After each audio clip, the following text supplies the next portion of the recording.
कृषि मंत्री जेपी दलाल के बयान पर। दरअसल आज सूरजमुखी की खरीद को लेकर कृषि मंत्री का बयान सामने आया है। सूरजमुखी की खरीद उत्तर भारत में कोई भी प्रदेश नहीं कर रहा है, ये कहा गया है। सूरजमुखी की कॉमर्शियल खरीद करने के निर्देश दिए गए हैं। सरकार किसान हित में काम कर रही है, तो कृषि मंत्री जेपी दलाल ने यह बयान दिया है। एक तरफ देखिए, लगातार सूरजमुखी की एमएसपी पर खरीद हो, इसकी मांग किसान कर रहे हैं, जिसे लेकर तमाम जगहों से विरोध प्रदर्शन की तस्वीरें भी निकलकर सामने आ रही है। इसी बीच कृषि मंत्री का यह बयान सामने आया। उन्होंने कहा कि किसी भी प्रदेश में सूरजमुखी की खरीद नहीं हो रही है, हरियाणा में हो रही है और सरकार जो है किसान के हित में काम कर रही है, यानी कि किसानों को धैर्य रखने की नसीहत और कहीं सलाह दी गई है कृषि मंत्री की तरफ से, क्योंकि लगातार जो है किसान वो विरोध कर रहे हैं और विरोध करने के पीछे की वजह यह है कि सूरजमुखी की जो खरीद है वो एमएसपी पे हो, इसकी मांग लगातार किसान बीते कई दिनों से कर रहे हैं। मांग ये भी की जा रही थी कि सूरजमुखी की खरीदारी जो है जल्द से जल्द हो। हालांकि इसका ऐलान कर दिया गया कि सूरजमुखी की खरीदारी होगी, लेकिन अब अड़े हैं किसान इस पर कि एमएसपी पर ही खरीद होनी चाहिए, जिसे लेकर लगातार किसानों की नाराजगी देखने को मिल रही है। और इस पर अब कृषि मंत्री जेपी दलाल का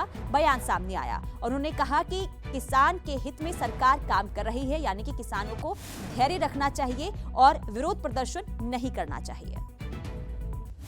मैं किसान भाइयों से प्रार्थना करता हूं कि ऐसे लोगों का साथ ना दें। अपने भाई जो सड़क के द्वारा गुजर रहे हैं उनको संकट में ना डालें। हरियाणा सरकार सबसे ज़्यादा किसान हितैषी फैसले लेती है। सूरजमुखी भी पूरे उत्तर भारत में कोई ना किसी ने डीबीटी की, ना किसी ने फसल खरीदी। हम फिर भी अपने खजाने से पैसा भी डाल रहे हैं और खरीद भी रहे हैं।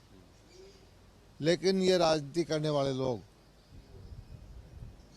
किसान के नाम पर, कुछ विपक्षी पार्टियां जिन्होंने अपने वक्त में कभी कोई फसल इतनी खरीदी नहीं, ना कभी बाजरे का पैसा डाला, ना सूरजमुखी का पैसा डाला, ना इतना जल्दी मुआवजे का पैसा दिया,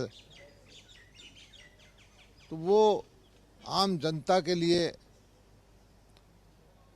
तकलीफ पैदा करने के लिए रास्ते जाम करवाते हैं।